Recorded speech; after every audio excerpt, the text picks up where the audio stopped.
जय जगन्नाथ जय श्रीराम। झोटी प्रकार आज मोर मिनी ब्लॉग स्टार्ट कली। शुभ कलशटी बसई मोर आज पूजा समाप्त कली।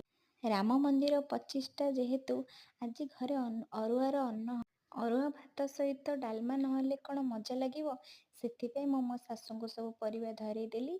से परिवा कटाकटी करने भितर मुझे जाकि पिजुड़ी गोटे खाईदेली।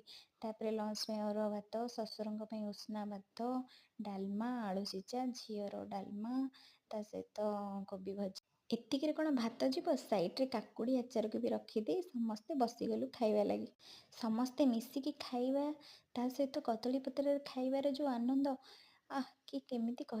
तापर इवनिंग रे मु जय श्रीराम नाम 5 गोटी दीप जाली। तापर बाहर कलश पाखरे भी दीप जाली। मो वृंदावन दिक पाखरे भी दीप जाली।